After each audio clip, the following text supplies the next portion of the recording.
colega Marcelo Ceballos Rimondi de Lima. Él es egresado de la Escuela de Bellas Artes de Lima, profesor por mucho tiempo, ahora nos va a contar, y también es magíster en estudios de la cultura de la Universidad Andina Simón Bolívar de Ecuador. Gracias por la invitación y por el espacio para compartir algunas ideas que espero sean útiles.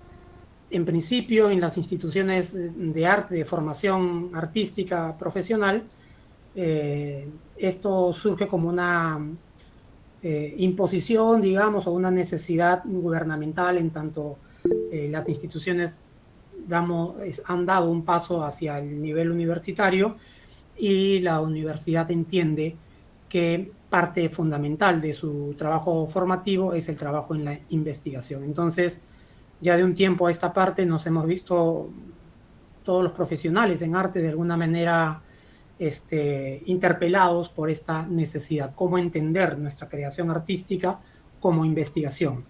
Y ahí creo que un punto fundamental es defender desde el arte, desde la creación, defender las características, la especificidad, la naturaleza, vamos a decir así, del arte, frente a lo que podríamos entender como amenaza de cómo se hace la investigación o cómo se desarrolla la investigación en otros campos del conocimiento humano, vale decir las ciencias, ¿no? En la ciencia, que además tienen una larga historia de producción de conocimiento, validado en la academia, no así en el arte. El arte produce emociones, sensaciones, en fin, juega con la percepción y no tiene en su historia del arte una consolidación, en todo caso, como productora de conocimientos, como sí lo tiene la filosofía, la psicología, las ciencias sociales, en fin, ¿no? Entonces, vale la pena pensar qué es lo que hace particular al trabajo artístico para que cuando migremos o pensemos la investigación, no perdamos esa naturaleza, el arte no pierda características, sino al contrario, sume a la idea amplia de investigación, sume aspectos que son propios del arte, porque sin duda el arte moviliza cuestiones no solamente cognitivas, ¿no? Sino también emocionales, estéticas.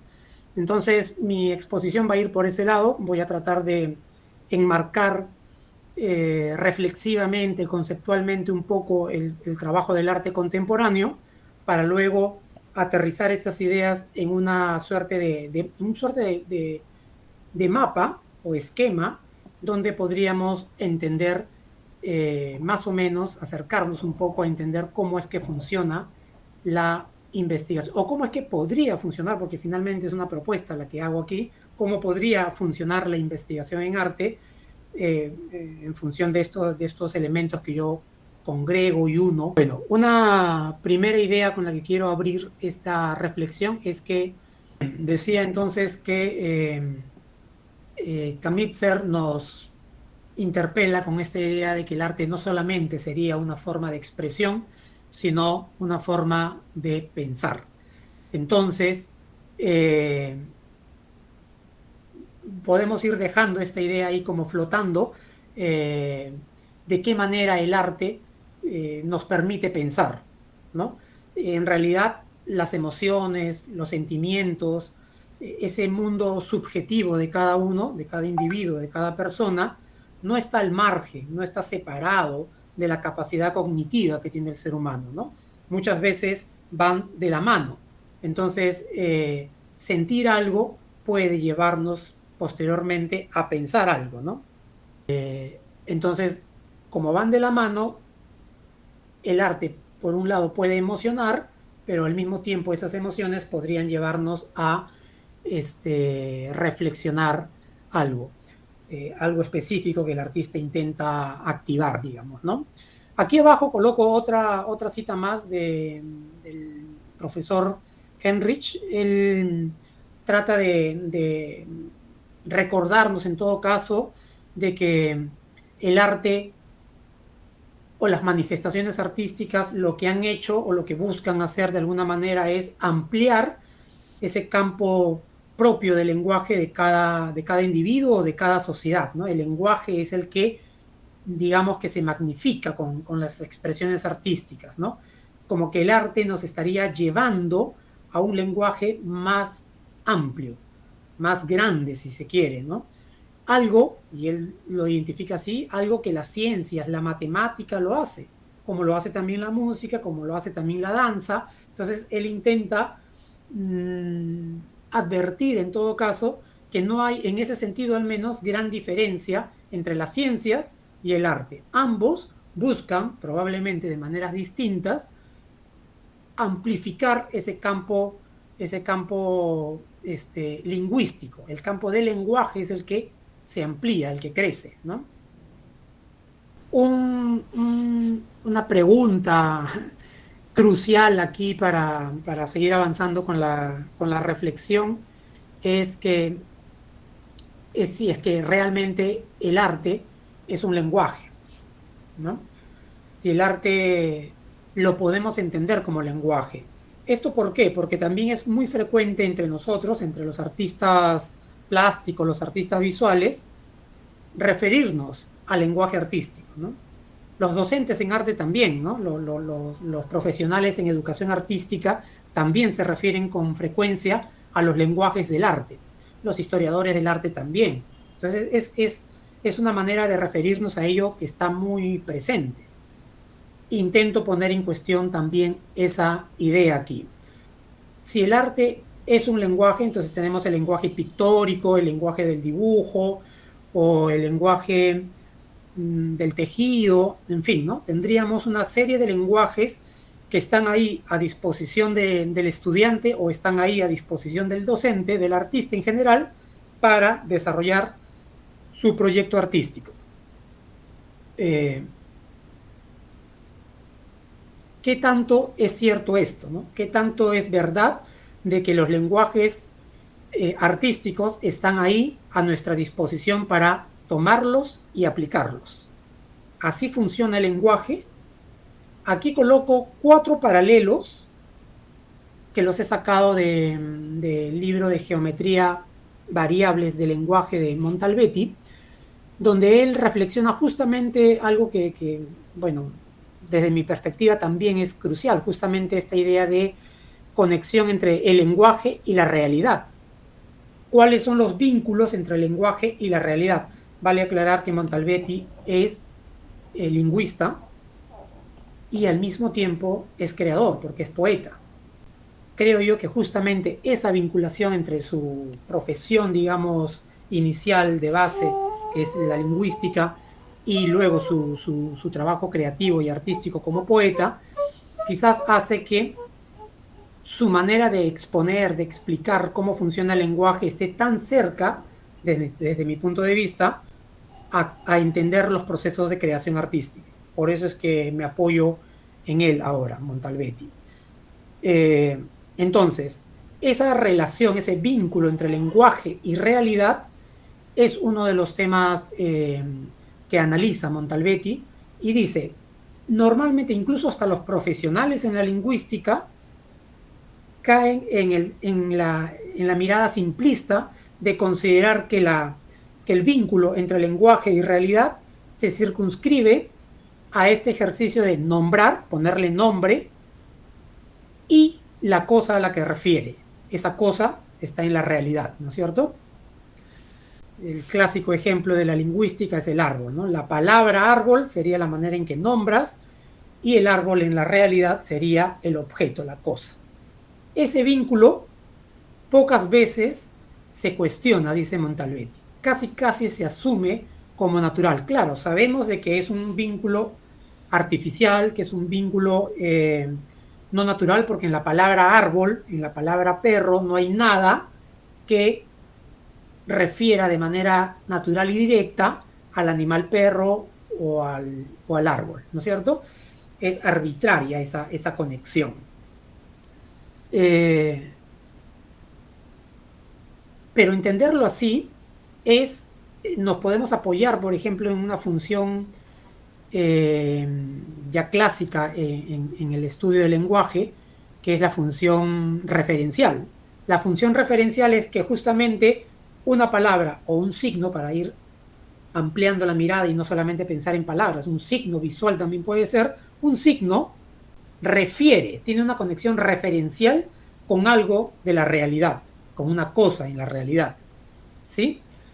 Esa función referencial es un poco la que está cuestionando Montalbetti aquí. No es tan fácil, dice, el lenguaje no funciona de manera tan lineal, tan fácil de que una palabra o un signo, sea cual fuese, tiene una referencia con algo en el mundo. Por eso él nos propone pensar en la sintaxis semántica y la sintaxis gramatical. Pero él cuestiona la sintaxis semántica, porque la sintaxis semántica sería aquella que estaría buscando la producción de sentido, de significado, ¿no es cierto? La semántica como la construcción de sentidos. Entonces, pero a ver, antes de ello, la sintaxis la debemos entender ya no como una palabra, sino como una relación de palabras con palabras. 5 o 6 palabras se juntan, generan una oración o una frase, y eso ya es un ejemplo de sintaxis. La sintaxis en relación a la realidad, ¿sí? Pero él dice, no la sintaxis semántica, no la sintaxis que produce sentido, sino la sintaxis gramatical. ¿Cuál es esa? Es la sintaxis que solamente vincula palabras sin pretender generar un sentido. Vincula palabras, vuelvo a decir, vincula signos sin pretender generar un sentido, un significado concreto, y esa vinculación de signos se relacionan de alguna manera con la realidad. Esa es la sintaxis que a él le interesa para hablar del lenguaje en relación a la realidad. Nos hemos olvidado, dice él, de que en realidad el lenguaje son conexiones de signos, vinculación de signos, la cadena significante, ¿no? Esa cadena significante, un significante 1, significante 2, significante 3, se vinculan, generan una cadena significante que adquiere sentido cuando se vincula con la realidad, no antes. Por eso es que Montalbetti pone énfasis en esa gramática asignificante. Es una gramática no semántica. Es una sintaxis no semántica. Es una sintaxis gramatical. Solamente vinculación de signos. Van a adquirir un sentido cuando se relacionen con una realidad, no antes. Entonces, la gran pregunta que yo desprendo de esta reflexión es, ¿el arte comunica? Porque también es otro lugar común entre artistas, ¿no? Y más aún entre docentes cuando queremos acompañar o asesorar proyectos de investigación en artistas. ¿Qué es lo que quieres comunicar? O yo me pregunto a mí mismo cuando estoy en mi taller, ¿qué es lo que quiero comunicar con mi proyecto de arte? Entonces, la idea de que el arte comunica es una idea, me parece, aceptada por la gran mayoría, tiene consenso. Sin embargo, frente a estas reflexiones, habría que ponerla en suspenso, es decir, habría que dejarla en stand-by por un momento, dejarla entre paréntesis y ver si es que realmente el arte lo que busca es comunicar. Si es que el arte comunica, nos podríamos preguntar ¿qué es lo que comunica? ¿Es lo que el artista quiere comunicar o comunica otras cosas? ¿No? Yo creo que no es tan fácil como eso. ¿Por qué? Porque para acercarme a esta problemática de manera sencilla, podría decir, la publicidad comunica y necesita hacerlo. Un periodista o los medios de comunicación comunican, supuestamente necesitan hacerlo, ¿no es cierto? Entonces, brindan información los medios de comunicación. ¿El artista hace eso? Probablemente hace eso y más, y mucho más que eso. Este es el esquema de Roman Jakobson, el típico esquema para explicar la comunicación, ¿no? ¿Cómo funciona la comunicación? Funciona de esta manera. Por un lado el emisor, por el otro lado el receptor. En el centro coloca el mensaje porque el emisor tiene una idea que quiere comunicar a un receptor específico. usa un canal, o sea, un medio, usa un código, que ese código es un poco el lenguaje, es, si quieren, el idioma con el que nos vamos a comunicar. Por lo tanto, tanto emisor como receptor necesitan conocer ese código, necesitan conocer ese idioma para poderse entender. De lo contrario, no podrían entenderse, ¿no es cierto? Y arriba, como ven, está el contexto. El contexto funciona como esa función referencial que les mencionaba hace un rato. De hecho, Jacobson es el que desarrolla esa idea de función referencial del lenguaje. Es decir, si yo pinto una... bueno, el ejemplo de siempre. Yo pinto un árbol, podemos entender que mi pintura no es el árbol, pero cumple con esa función referencial de conectarlo con el árbol que está en la realidad, ¿no es cierto? ¿Cómo podríamos hacer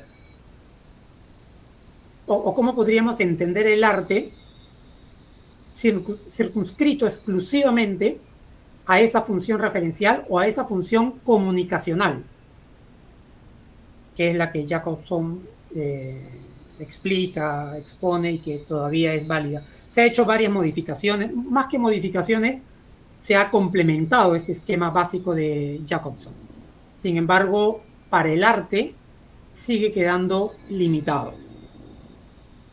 Para mí sigue siendo problemático cuando un estudiante me dice: profesor, lo que yo quiero decir es tal cosa. Eso puede ser apenas un pequeño porcentaje de todo el proyecto de arte, porque quien lo va a recibir con sus propios, no diré con su propio lenguaje, pero sí lo va a recibir con sus propias experiencias de vida, ¿no? Con su propia construcción, con su propia identidad, con su propia historia, con su propia memoria. Entonces no tenemos la seguridad de que quien va a leer nuestro trabajo artístico lo va a entender en los términos que nosotros hemos querido. Incluso, si me acompañan con esta reflexión, hasta pretencioso se puede leer como demasiada pretensión del artista esperar que el público entienda tal cosa, ¿no? Sí, pues no, parece que el sistema no deja que amplíe las imágenes. Y es una pena porque se va adelantando un poco la sorpresa de lo que voy exponiendo, pero bueno. Aquí una cita también de Montalbetti, pero esta vez es sacado de un poemario. Y miren el título tan sugerente que le pone Montalbetti a este poemario: Notas para un seminario sobre Foucault. O sea, Foucault, filosofía contemporánea, y él, supongo, de repente en algún momento, como él también es catedrático, profesor en la Universidad Católica, en algún momento tendrá que dictar clases sobre la filosofía de Foucault. Como todos los docentes hacemos notas, imagino yo, no tengo la certeza de esto. Luego en algún momento habrá visto que esas notas pueden llevarlo a generar poesía, ¿no? Y probablemente así ha surgido este poemario, Notas para un seminario sobre Foucault.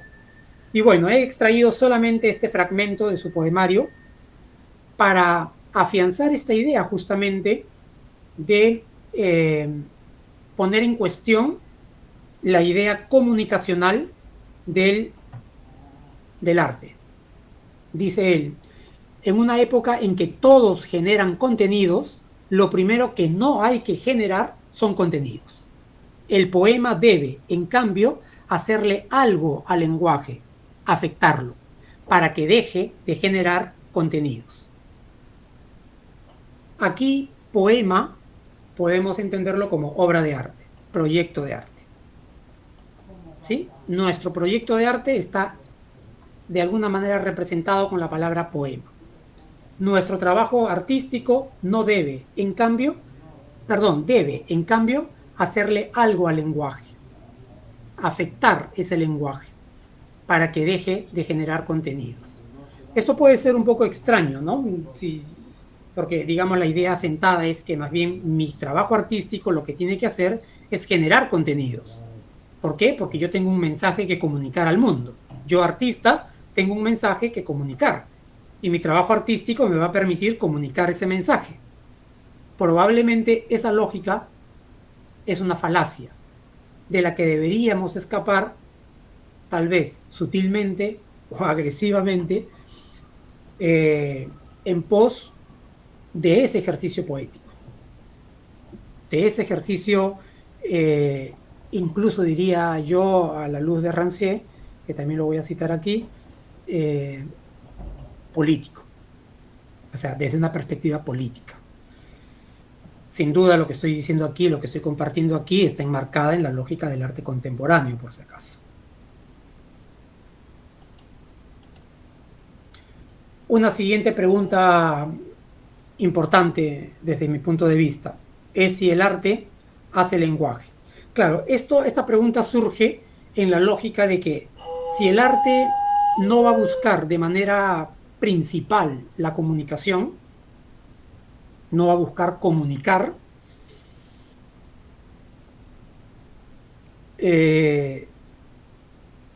y lo que va a hacer en términos o en palabras poéticas de Montalbetti, lo que va a hacer es buscar hacerle algo o afectar de alguna manera el lenguaje.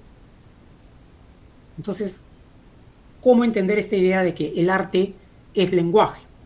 De que yo, artista, voy a la historia del arte y reconozco muchos lenguajes artísticos a través del tiempo y cojo algunos de ellos para hacer mi proyecto de arte.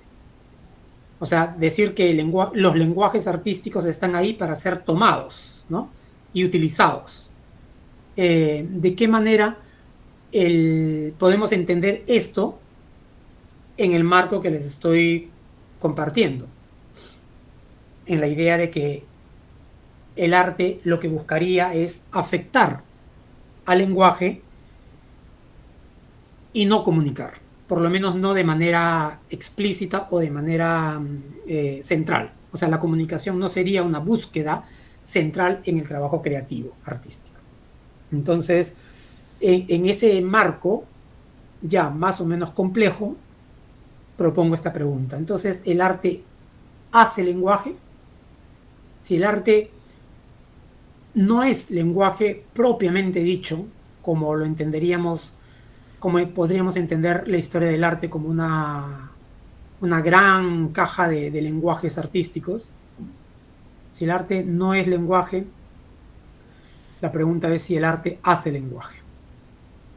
Y bueno, aquí la cita es de Cohen, en su libro Estructura del lenguaje poético, y dice: ya que la prosa es la manera habitual de la manera habitual en la que escribimos, ya que la prosa es el lenguaje corriente, porque la mayoría utilizamos prosa para escribir, se la puede tomar por norma, o sea, el lenguaje normativo, y considerar el poema como una desviación de esa norma, de la prosa, ¿no es cierto? El poema, nuevamente aquí, es el trabajo artístico. Dice Cohen, entonces el poema sería una desviación, algo que se aleja, líneas de fuga, para pensar en Deleuze, ¿no? Líneas de fuga, se escapa. ¿De qué se escapa? Del lenguaje corriente, que sería la prosa, del lenguaje habitual, del lenguaje que la gran mayoría utiliza y conoce. De eso, el trabajo artístico tendría que escaparse para hacer arte, para hacer poema, para hacer poesía, ¿sí? En el campo de las artes visuales, de las artes plásticas, ¿cuál sería ese lenguaje corriente? Todo lo que nosotros conocemos y seguramente hemos aprendido en nuestras escuelas de arte, ¿no? La pintura al óleo tiene una serie de códigos, una serie de técnicas, de maneras de trabajar el material, distintas posibilidades que nuevamente están en la historia del arte y también están en los fundamentos visuales, ¿no es cierto? Lo que conocemos como los fundamentos de la comunicación visual, si quieren, la sintaxis visual, DONDIS. Toda esa sintaxis visual, todos esos fundamentos de la composición, de la perspectiva, de las proporciones, de la zona áurea, punto focal, recorrido visual, todo lo que nosotros conocemos como lenguaje visual o fundamentos del lenguaje visual, podríamos entenderlos como ese lenguaje corriente. Entonces, en palabras de Cohen, pareciese que lo que nos está sugiriendo para hacer arte es desviarnos de esos fundamentos visuales, desviarnos de esa sintaxis visual aprendida. Pero claro, seguramente habría que conocer y conocer muy bien ese lenguaje corriente, ese lenguaje visual, para luego saber de qué manera escapar a él o a qué aspectos específicos de ese lenguaje visual debo escapar. De repente otros no. Algunos nada más, algunos aspectos que propone ese lenguaje, de ahí me tengo que escapar, con fines creativos, con fines artísticos. Rancière nos dice, la obra de arte trata siempre de mostrar al espectador lo que no sabe ver y de avergonzarlo de lo que no quiere ver. La gran pregunta aquí es, ¿qué es lo que no sabe ver el espectador?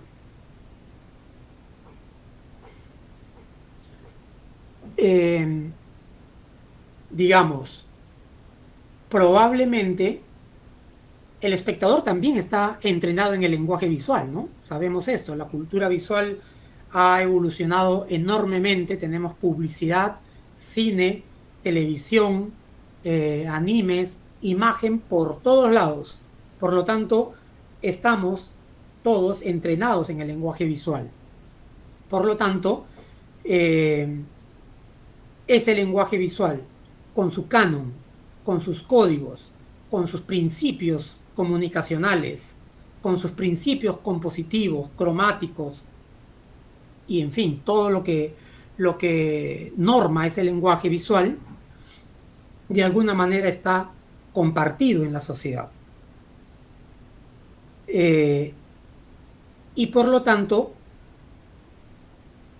podríamos pensar de que hay realidades en el mundo, hay artefactos en el mundo que no son fáciles de ser expuestos, explicados o referidos con el lenguaje, porque el lenguaje visual, porque este lenguaje visual ya está previamente normado. Todo lenguaje son normas, ¿no? Entonces el lenguaje visual también son un conjunto de normas. Ya está previamente normado. Habrían cosas, elementos, situaciones en la realidad que no podrían ser dichas con ese lenguaje visual, porque ese lenguaje visual ya tiene unas normas que privilegian ciertos mensajes, ciertos temas, ciertos contenidos, y que pocas veces se ha interesado en muchos otros contenidos que también forman parte de la realidad, pero como no encajan en ese código, se suelen quedar fuera. No entran ni siquiera al sentido común de la sociedad. Ahí somos ciegos. Ahí somos ciegos ante mucho de la realidad que no ha llegado a convertirse del todo en lenguaje visual, o simplemente en lenguaje, para tenerlo abierto también. Entonces, el artista debería estar construyendo nuevos significantes, nuevos signos, ¿no es cierto?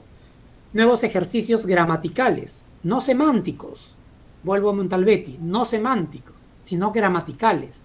Es decir, no nuevos mensajes, no, sino nuevas maneras de organizar las palabras, nuevas maneras de organizar los signos. Eso es lo que hace el artista contemporáneo, según las ideas que aquí estoy exponiendo. No quiero que se me entienda como categórico, ¿no?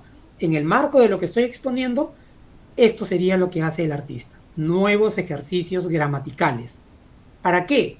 Para posibilitar la manera de referirse a cosas novedosas en el mundo, a cosas que pocas veces se han dicho en el lenguaje, visual, escrito, cinematográfico, cualquier lenguaje.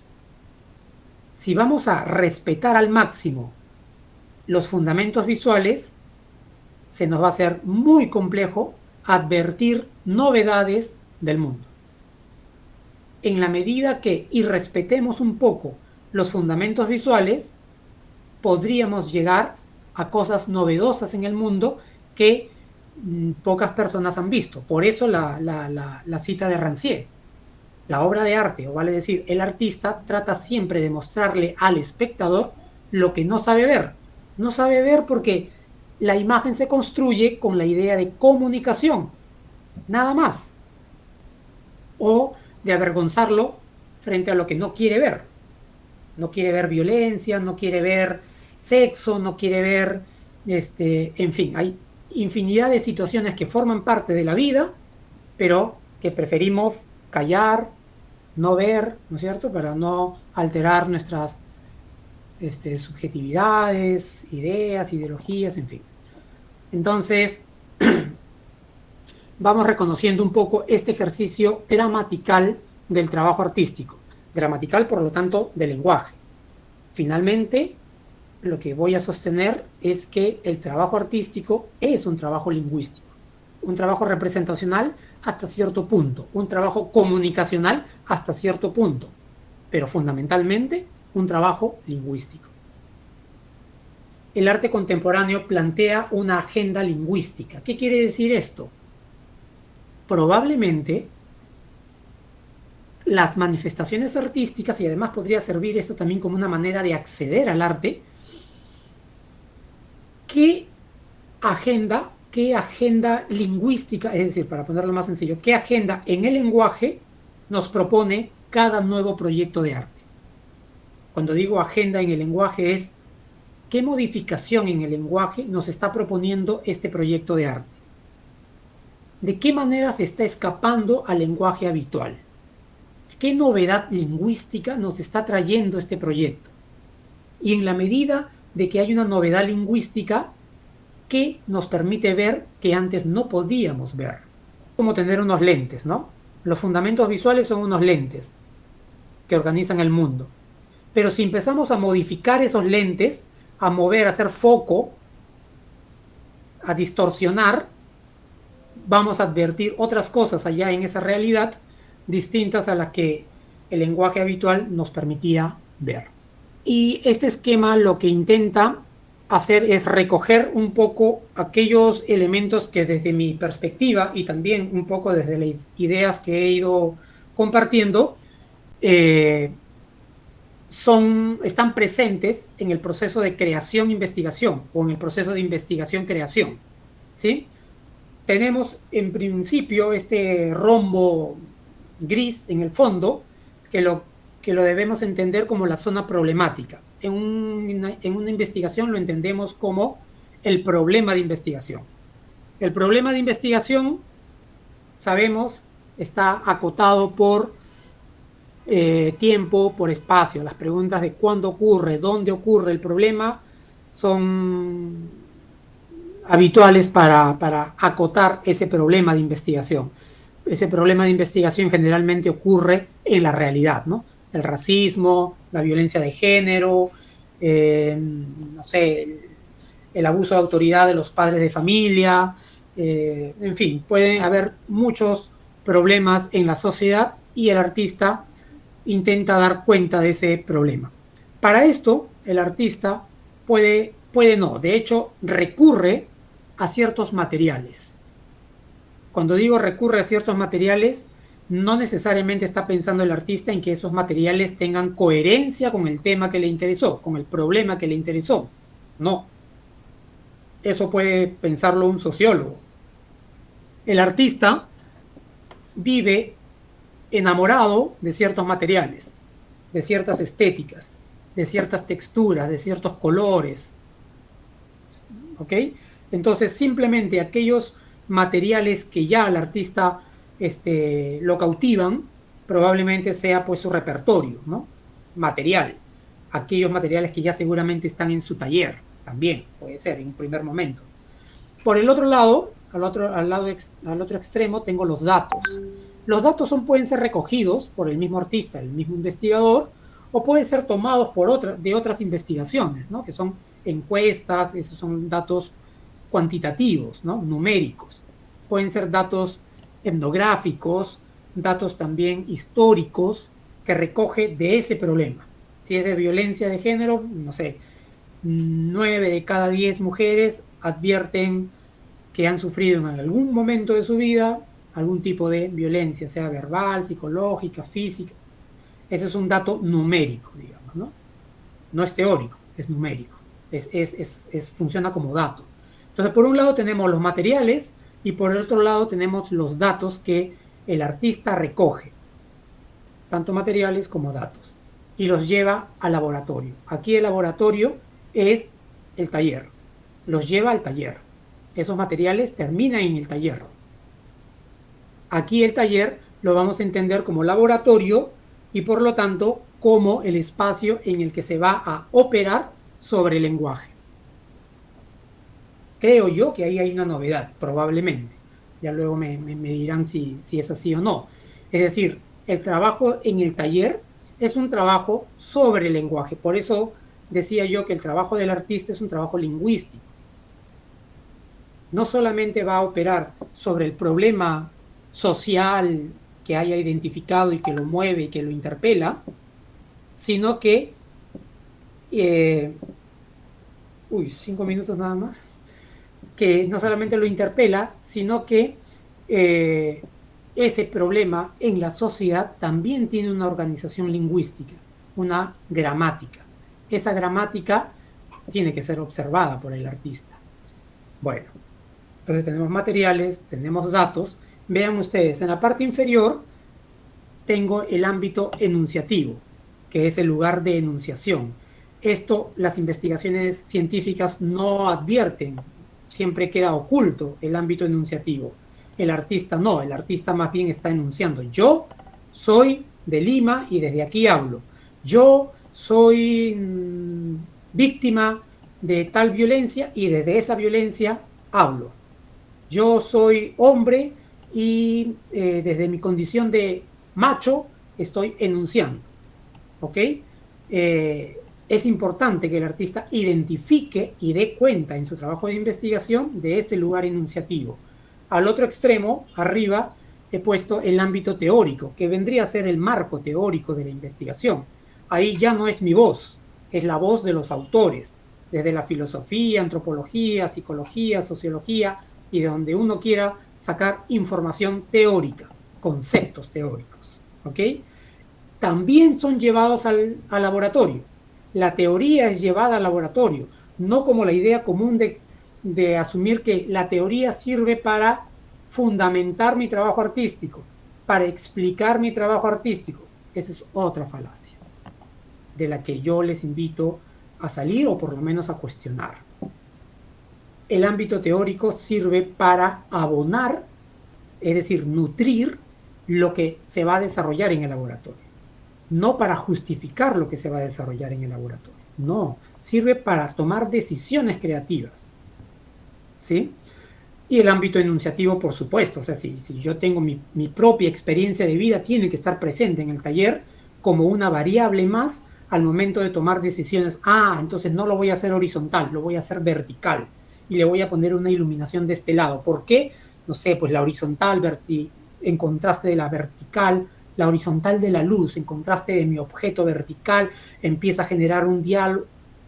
Todo eso surge en el laboratorio a la luz de los conceptos teóricos, a la luz de mi experiencia de vida, conociendo unos materiales, sabiendo cuál es la naturaleza de esos materiales, conociendo ciertas estadísticas de la problemática, voy generando una gramática, una sintaxis gramatical, como dice Montalbetti, no semántica, sino gramatical. Voy organizando materiales, colores, formas, vinculándolos unos con otros para que digan cosas de esa situación problemática que a mí me molesta, que no se han dicho antes, o que por lo menos no se han dicho de esta manera. Así es como estoy construyendo un poco o vinculando los elementos que considero forman parte de la creación artística y al mismo tiempo van a formar parte de un trabajo escrito, entendido como la investigación generalmente de titulación, ¿no? Lo podría dejar ahí porque ese es, digamos, el punto central de lo que les quiero compartir, que es un poco este esquema. ¿Sí? Podríamos encontrar ejemplos en artistas de cómo van desarrollando un poco este esquema. De hecho, muchos no serán muy conscientes de que todo esto está en juego, ¿no? Generalmente el artista, porque disfruta de su trabajo artístico, no se hace muy consciente de lo complejo que es su trabajo creativo. Y eso juega en contra, ¿no? Eso juega en contra porque a veces los artistas no sabemos exponer a los demás la complejidad que hay detrás de un proyecto de arte. Y se lee o se entiende, se asume de que es pues un trabajo de simple juego, espontáneo, divertido. Claro, hay una técnica depurada, pero ahí nomás queda. El filósofo sí, ese sí es un trabajo complejo. El sociólogo también. Yo creo que incluso en algunos aspectos el trabajo artístico en investigación es todavía más complejo que otros campos del conocimiento. Lo dejo ahí. Muchísimas gracias. Sí, yo creo que el artista enuncia, por eso es tan distinta a otras investigaciones donde hay hipótesis, por ejemplo, en la investigación científica, la hipótesis tiene que ser demostrada con la investigación. El artista no tiene que demostrar nada. El artista, digamos, es un sujeto en el mundo que sufre parte de ese problema o que se enfrenta a ese problema que ha identificado y responde de alguna manera creativa, metafórica, poética a ese problema. No tiene que demostrar que su verdad es eso, que sea verdad. Lazo puede construir una propuesta de identidad, digamos, y como artista construye o trata de construir esa identidad, digamos, ¿no? Con imágenes. Eh, no está necesariamente desde la lógica científica teniendo que ser validada esa postura del artista, ¿no? Aquí algunos ejemplos. En la pestaña superior derecha voy a poner a qué aspecto del esquema corresponde. ¿Ok? Recuerden que el problema es el rombo gris. Todo el rombo gris es la zona problemática. ¿Ok?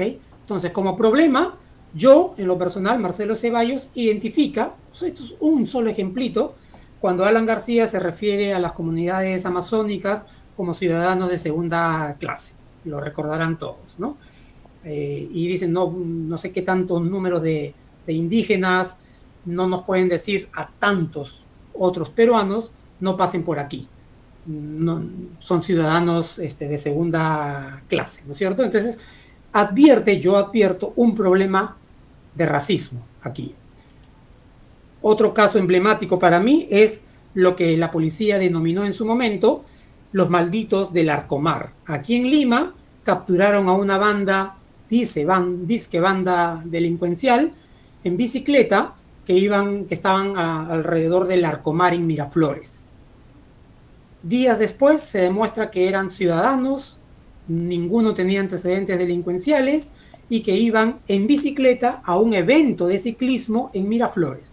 Claro, venían de un cono y con aspectos nada miraflorinos, digamos, ni en su vestir, ni en su hablar, ni en su aspecto fenotípico.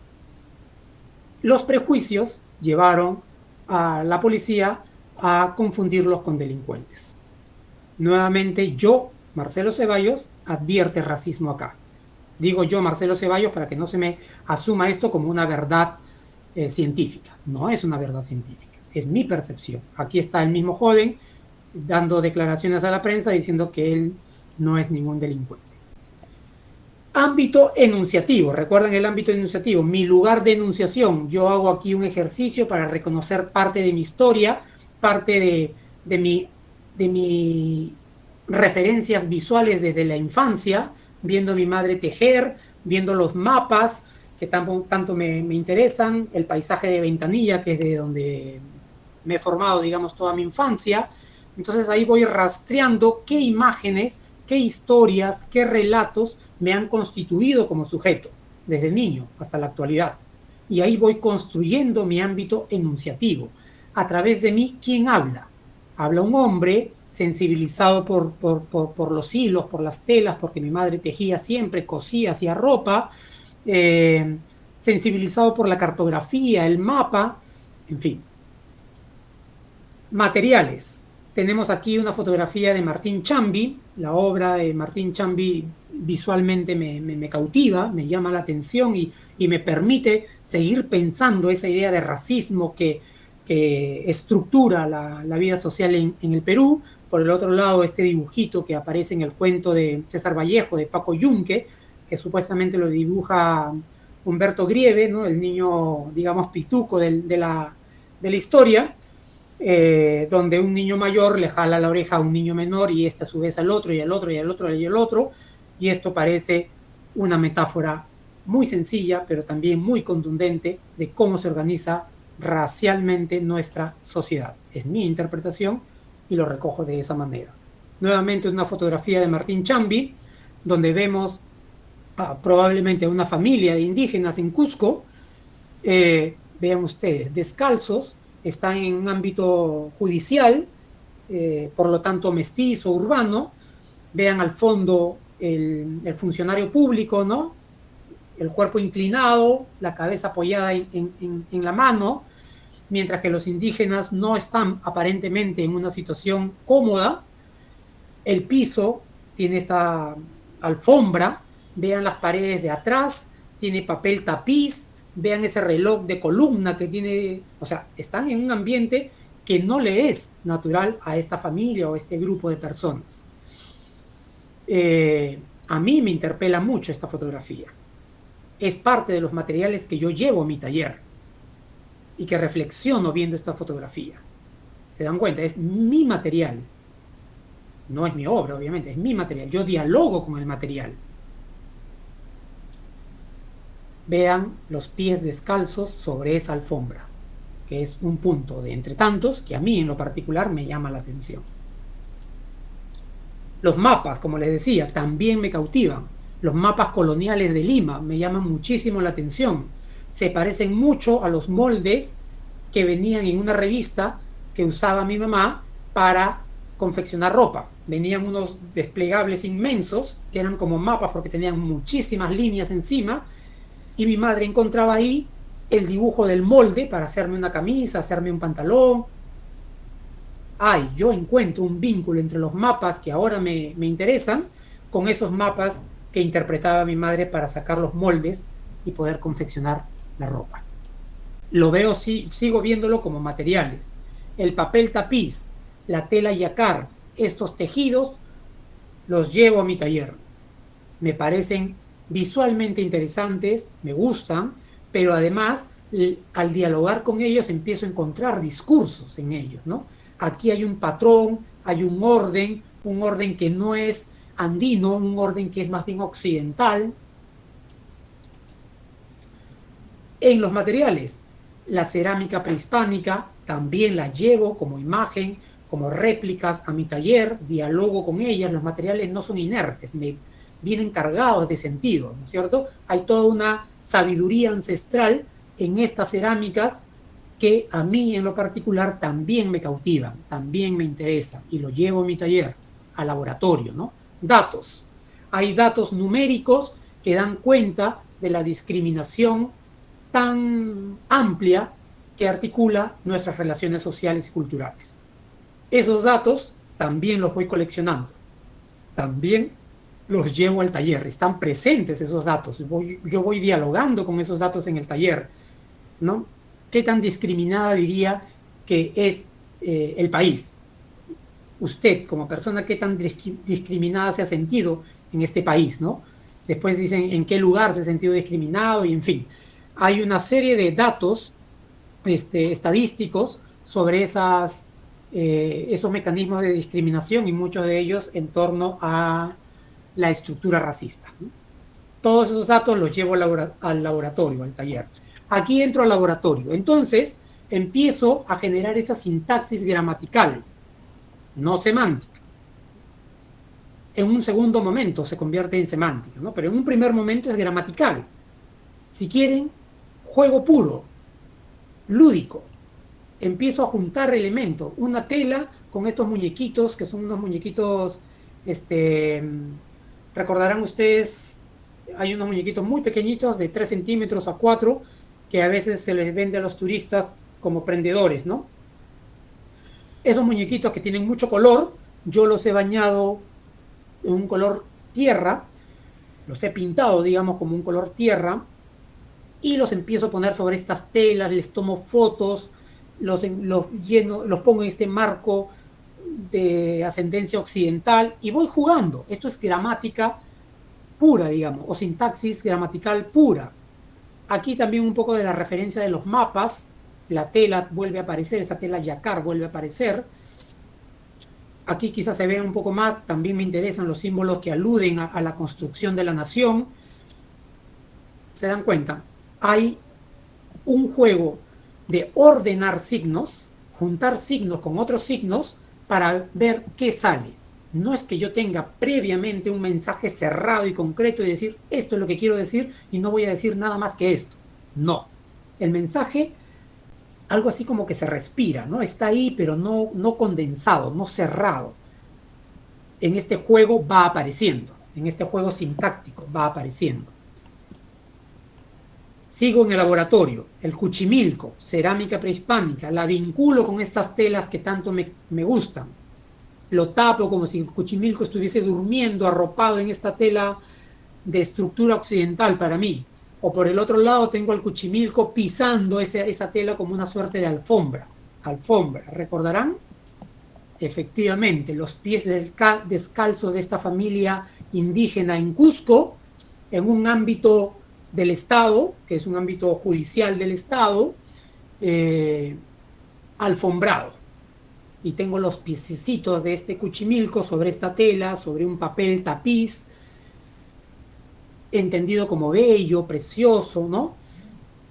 Empiezo a generar estas relaciones. Aquí estoy relacionando elementos materiales que yo he llevado a mi taller. Estoy jugando sintácticamente con estos materiales, sin tener como premisa una idea que comunicar. Claro, el problema está presente, racismo.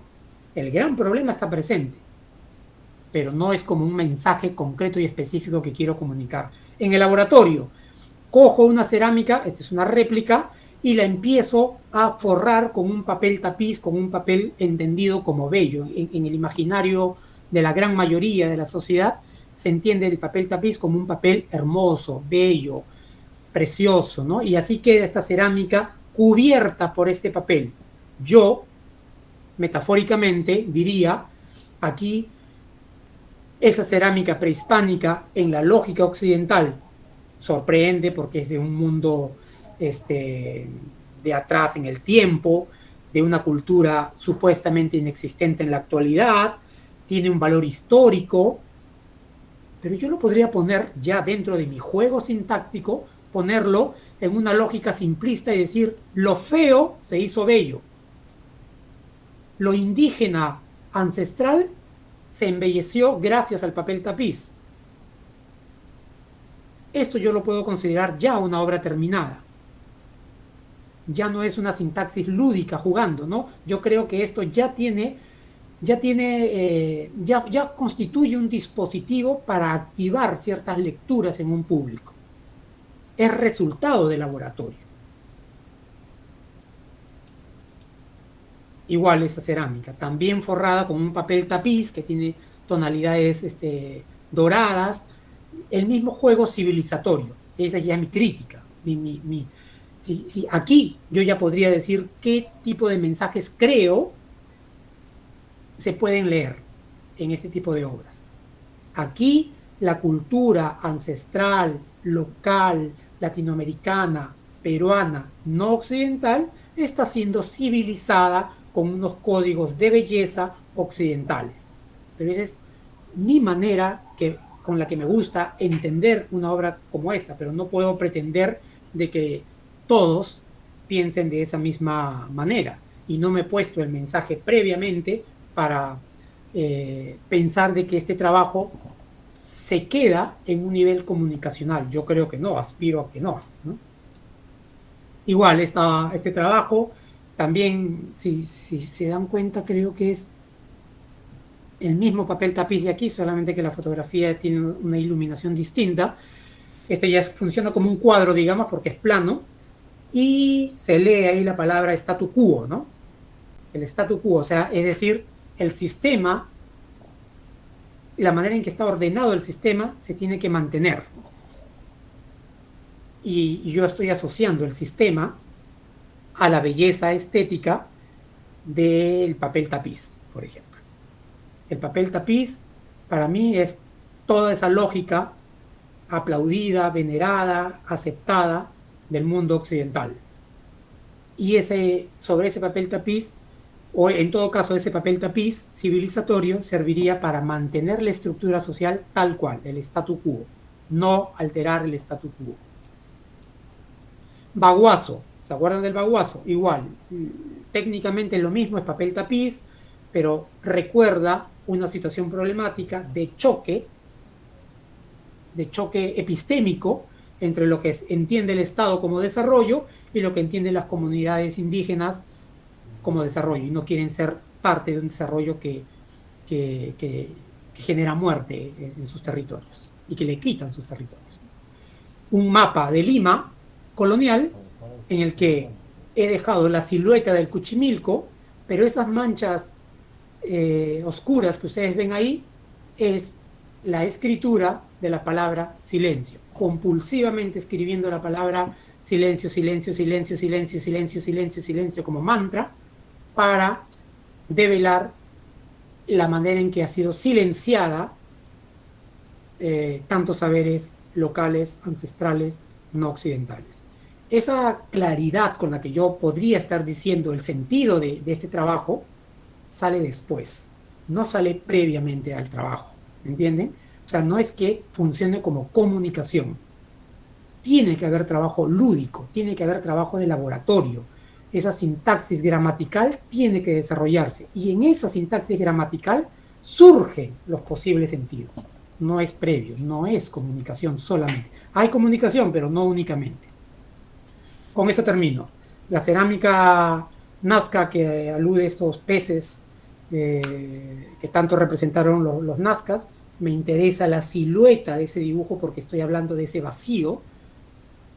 Digamos que la lógica occidental ha vaciado de sentido ancestral y de sentido útil en la vida práctica, sirve como postal, sirve para enorgullecernos, sirve para aplaudir, sirve como información histórica, pero nunca como información política. En la actualidad, para tomar nuevas decisiones, en la actualidad todo eso es puro vacío. Es mi interpretación como artista, no como científico. Como científico tendría que validar esto que estoy diciendo. Como artista es mi sentir, mi pensar, y se lo mando al mundo con un trabajo como este, donde tengo la tela yacar atrás como base, un poco de pintura acrílica encima que alude a la cosa restrictiva, cuadrada, el cemento, tiene colores de cemento, y que deja en vacío la silueta de esa cerámica Nazca, que además abajo tiene este esquemita que sirve para medir en centímetros o en cualquier otra unidad de medida estas piezas cerámicas, que solo sirven para ser estudiadas, medidas, expuestas, admiradas y nada más. Nunca para cambiar estructuras sociales racistas que nos constituyen. Y bueno, creo que esta sí es mi última diapositiva. Muchas gracias. Marcelo Ceballos Rimondi, de la Escuela Nacional Superior de Arte Dramático, compartiendo su experiencia con la Escuela de Bellas Artes de Ayacucho. Gracias. Nos vemos. Sí, gracias.